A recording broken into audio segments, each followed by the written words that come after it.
आजकल तो अनेकों से प्यार करते हैं, मगर अनेकों प्यार सारे टूटने वाले हैं। उससे प्यार करो जो कभी रूठने वाला और टूटने वाला नहीं है। वह एक ही ओनली परमात्मा है। उस परमात्मा को जानो जनाब साहब।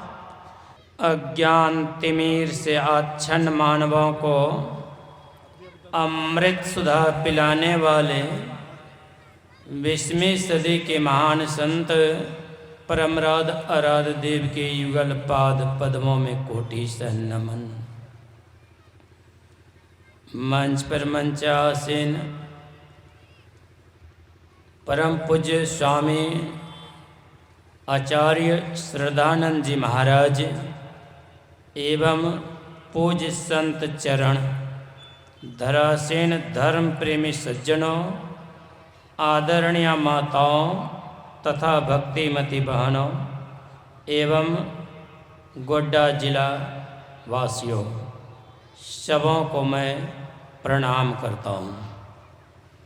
अब चलिए हम लोग जिस विषय का पाठ हुआ है, पाठ बड़ा गंभीर हुआ है और गंभीरता ज्ञान को सुनने के लिए सबों को गंभीर होना पड़ता है। इसलिए सभी को इस शांत भाव से बैठकर सुने तो बहुत अच्छी बातें होगी। चूँकि जो पाठ किया गया है, जिस ग्रंथों से किया गया है, उस ग्रंथों के बारे में कहा जाता है अपौरुषीय ग्रंथ, पुरुषों के द्वारा रचना नहीं, अर्थात भगवान की जो वाणी निश्रित हुई और जो मानस पटल पर जिन्होंने अटल कर उतारा है, उनकी वाणी ही सबों के बीच में कही गई है, जिसे ब्रह्मवाणी वेद ध्वनि के नामों से जाना जाता है। वेद भगवान की वाणी सुन रहे थे। ग्रंथ तो बहुत है, मगर ग्रंथों को भगवान की दर्जा मिलना संभवतः ऐसा नहीं प्रतीत होता है कि वेद के अलावा किसी और को मिला हो। वेद भगवान ही बोल रहे हैं, ऐ मनुष्यों। मनुष्य और मनुष्यों में बहुत अंतर है, बहुत अंतर, डिफरेंस है। सबको एक ही पंगत में लाकर खड़ा करने वाला यह शब्द है। जिन शब्दों को गुरु महाराज ने स्पष्टीकरण से कहा, ना तो उसमें कोई जाति की बात आई और ना कोई पाति की बात आई। एक ही शब्द में सबको समेट कर कहा, जितने मनुष्य तनधारी हैं, अर्थात जितने मनुष्य हैं सब के सब उस परमात्मा की भक्ति करने के अधिकारी हैं।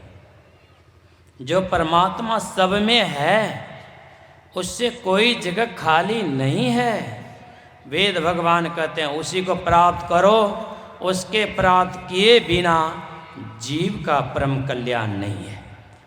गुरु महाराज कहते हैं मायावद जीव आवागमन के चक्कर में पड़ा रहता है। इस प्रकार रहना जीवों के सब दुखों का कारण है। दुखों की जननी अगर है तो बंधन में पड़ा हुआ है। इस बंधन से निकलना ही मोक्ष कहलाता है। हमारे और आपके ऊपर अनेकों प्रकार के बंधन हैं। सिर्फ ओनली घर को छोड़ देना ही बंधन से मुक्त होना नहीं है। अनेकों प्रकार के शरीर हैं और अनेकों प्रकार के शरीर से में रहकर उस तह तक पहुंचना है, जहां पर पहुंचने के बाद फिर पहुंचने के लिए कुछ बाकी नहीं रह जाता। स्थूल, सूक्ष्म, कारण, महाकारण, ये 4 जड़ावरण है। ये जड़ावरण के अंदर जब तक रहेंगे धरावरण प्राप्त करना ही पड़ेगा। इससे हमें और आपको निकलना है। तो कहा ये 4 से जब निकलें तो 5वां में जाकर अटक जाएंगे। जो कैवल मंडल है, चैतन्य मंडल है, आप उसमें जाकर अपने आप को तो जान लेंगे, मगर जिसको जानना है उसमें मिल नहीं सकते कि वहाँ भी बंधन है। जैसे गोड्डा जिला अंतर्गत जहाँ स्वीट्स का दुकान है, स्वीट शॉप, वहाँ जाएंगे तो देखेंगे बाहर से अनेकों प्रकार की मिठाइयाँ हैं। देख तो लेते हैं, जब लेने की इच्छा होती है तो कांच खड़ा है बीच में, क्योंकि उस पार में वह पड़ा है और इस पार में खड़ा है। उसी तरह वहाँ पर खड़ा है कांच के तरह, देख तो लेते मगर मिल नहीं सकते हैं। वहाँ भी बंधन से जब निकलेंगे तब कहते हैं पार गमन ही सार भक्ति है, लोहिया में धार, यही मानुष दे समया में। का किनसे करो प्यार?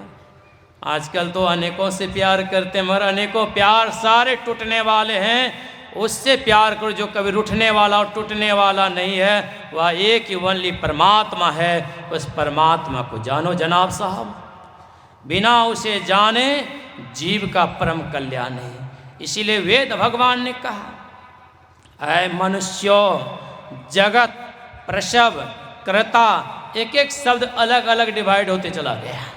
परमात्मा ने जगत को बनाया, बनाने वाला कर्ता परमात्मा स्वयं है। जगत प्रसव कर्ता ईश्वर का तत्व ज्ञान, अर्थात जो परम तत्व आदि अंत रहित असीम अजन्मा अगोचर सर्वव्यापक और सर्वव्यापकता के परे जो परमात्मा है, उससे कोई जगह खाली नहीं है। बहुत दिन पूर्व गुरु महाराज के समय में बहुत प्रकांड विद्वान लोग आए मणिहारी।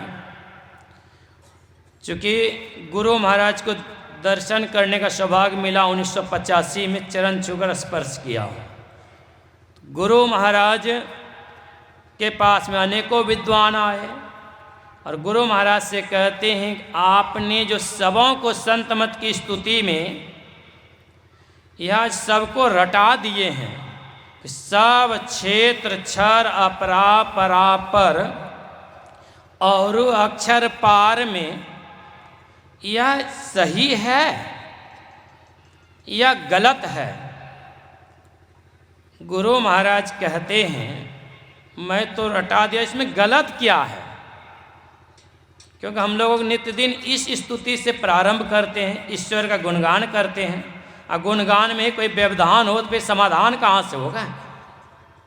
तो कहा इसमें क्या आपको लगता है सही क्या गलत सो कहो। उस समय कहते हैं कि इसमें पार में है होना चाहिए। विद्वानों का कथन कि पार में है होना चाहिए। गुरु महाराज ने कहा ठीक तो आप सब ठीक बोल रहे हैं।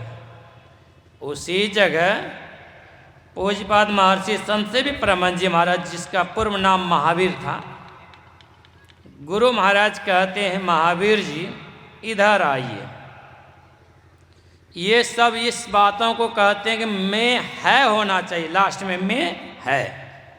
आपका क्या विचार है? तो पूज्यपाद महर्षि संत से भी परमहंस जी महाराज ने कहा, पार में है शब्द अगर लगता है तो यह शब्द यह बात को दर्शाती है इधर नहीं है उधर ही है, और ईश्वर से कोई जगह खाली नहीं है। इसलिए हाय नहीं होगा, मैं ही होगा। गुरु महाराज कहते हैं यही रहेगा, क्योंकि हाय होने पर उस पार हो जाएगा, इस पार में नहीं रहेगा। इसलिए ईश्वर सब जगह है।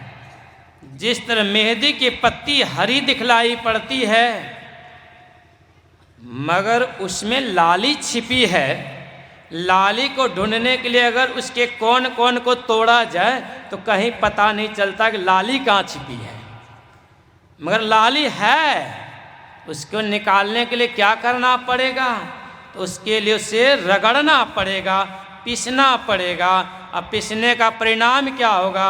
जो पीसेगा उसको भी पहले लाल करेगा, और जिसको लगाएगा वह खुद भी बाद में लाल हो जाएगा। मेहंदी की पत्ती में जिस तरह लाली छिपी हुई है, उससे कोई जगह खाली नहीं है, उसी तरह ईश्वर सब जगह है, उससे कोई जगह खाली नहीं है। मगर वह मिलेगा तो सबके भीतर में ही मिलेगा, भीतर में मिलेगा। इसी को भगवान श्री शिव जी ने कहा। चूँकि पूज्यपाद स्वामी श्रद्धानंद जी महाराज ने इस बातों को रखा कि देवघर से आए हैं तो देवघर तो बाबा बैजनाथ धाम से प्रसिद्ध है, भोले बाबा की नगरी है। और वहाँ पर एक नहीं दो नहीं वक्त पड़ते हैं। जब सावन महीना आता है तो कितने सन्यासी सब पहुँचते हैं, लाल कपड़े वाले, जो सीमा नहीं है, काउंटिंग तो नहीं होता है, मगर एक अनुमान कह देता इतने आए हैं। मगर वो सब कैसा मिलेगा? अभी 2 दिन पूर्व मैं जा रहा था देवघर से कहीं, तो देखा कि एक आदमी पैर ऊपर और हाथ को नीचे में सटाकर, मतलब कि वह हाथ के बल से चलता हुआ बासुकीनाथ धाम की तरफ जा रहा है। तो मीडिया वाले बहुत लगे हुए थे, क्योंकि मीडिया वाले को तो मिलना चाहिए मैटर, फिर मैटर में बेटर कितना बनाएंगे आपको समेट कर, तो वो आप जानिए। तो ऐसे में मीडिया वाले उसे घेर रखा था, मार उसका इंटरव्यू ले रहा है। मैंने कहा यह कौन सी बड़ी बात हो रही है, हम भी खड़े होकर देख लिए। और जब थोड़ा उधर से लौटा तो देखता हूँ जो हाथ ने माता धरती का चरण स्पर्श करते हुए आगे बढ़ने का प्रयास कर रहा है, और उसी में फिर ये भी घूम रहा है। तो मैंने कहा बहुत अच्छी बात है। तो क्या हुआ इससे? क्या सच्चा, उससे सच्चा ज्ञान हो गया? जब तक सच्चा पथ का पथिक नहीं बनेंगे तो पंथ ही कच्चा रहेगा, वह सब दिन बच्चा ही बना रहेगा, पक्का हो नहीं सकता है। इसलिए पक्का होने के लिए संतों का सपूत बनना होगा, संतों का ज्ञान के आधार पर चलना होगा। तो संत महापुरुषों ने कहा आप जहाँ हैं वहीं से आपको चलना है। आप हैं कहाँ, इस पर विचार कर ठहरना है कि आप हैं कहाँ, तब आपको विचार होगा कि हम भी इसी शरीर में हैं। भगवान शिव जी से पूछा सबसे बड़ा देवता कौन है? तो भगवान शिव जी बोले जो भीतर में बताने वाला आत्मा वही सबसे बड़ा देवता है। अगर यहाँ नहीं रहेगा तो सबकी ऐंठ यहीं धरती पर सट जाएगी। और यही पहचान करती है जो अपने आप को जानती है। यही बातों को कहा आपुन ही को खोज, उन्होंने इधर उधर नहीं दर्शाया। आपुन ही को खोज मिले जब राम स्नेही, जब राम से प्रेम हो जाएगा, राम से स्नेह हो जाएगा, उसी राम को गुरु महाराज, उसी राम के बारे में गुरु महाराज ने कहा जय जय राम, जय जय राम, जय जय राम कहूँ जय जय राम। किस तरह से कहा? सब में व्यापक सबते न्यारा, सब घट एक ही राम हो राम राम। वह परमात्मा सबके अंदर में एक ही एक है, उसी को जानने के लिए कहा वन इज गॉड, परमात्मा एक है। उसी को जो प्राप्त कर लेता है तो कहते हैं उसका 1 नंबर का सत्संग हो जाता है। उससे जो मिल गया वो 1 नंबर का सत्संग होता है।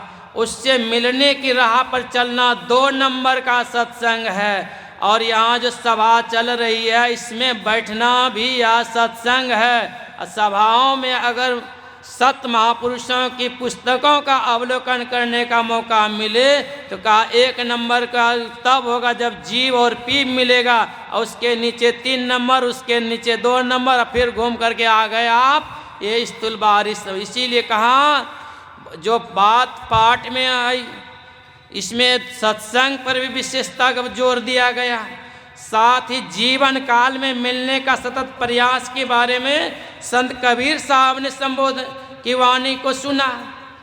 और अंत बीच में आर्य समाज के संस्थापक प्रकांड ज्ञान ध्यान के धनी उसके बारे में सुना देता हूँ। परम संत बाबा देवी साहब के चाचा श्री गए थे पर बाबा देवी साहब को लेकर उनके पास में। परम संत बाबा देवी साहब की माँ बोली कि एक ही है, इसके बारे में जाकर थोड़ा ज्योतिषी का ज्ञान के साथ पूछिए कि इसका भविष्य क्या होगा, आगे क्या होने वाला है। तो वहाँ जब गए तो वहाँ कार्ड को दिया, जो जन्म कुंडली कार्ड बनता है, कार्ड को दिया, हाथ में लिए आर्य समाज के संस्थापक स्वामी दयानंद जी महाराज। जब लिए तो कहते हैं देख लिया, तब कहते हैं अच्छा ये बताओ आप किसको मानते हैं? उन्होंने कहा मैं हमारा मालिक सबके घट माही, मैं उसी परमात्मा को मानता हूँ। कहा जो परमात्मा को मानता है उसको जन्म कुंडली की कोई आवश्यकता ही नहीं है, इसका सब कुछ ठीक ठाक रहेगा। तो ऐसे में उस परमात्मा को मानने वाला, उसी परमात्मा के लिए कहा, उस परमात्मा को छोड़कर जो इधर उधर की भक्ति करता है, उसके नीचे जो बात आई है वो तो आप सबों ने सुना। ये क्या कहा महर्षि दयानंद सरस्वती जी महाराज ने, और अंत में गुरु महाराज की वाणी सुना। किससे संबोधन किया? शरीर से परमात्मा का प्रेम नहीं, वह शरीर में रहकर जीव को शरीर के अंदर में है, यही जीव जीवो परम पिता निज चिन्हो। जीवो अर्थात जीव ही परम पिता परमात्मा को छीनकर आवागमन से मुक्त होगा। जीवो परम पिता निज चिन्हो कहते संतन हितकारी। संतन शब्द बहुवचन है, सभी संतों ने हमारे हित की बात कही है, यही आप सबों के बीच में रखने का प्रयास किया। वाणी को विराम देता हूँ और सभी महापुरुषों के साथ आप सबों को भी प्रणाम करता हूँ। बोलिए श्री सद्गुरु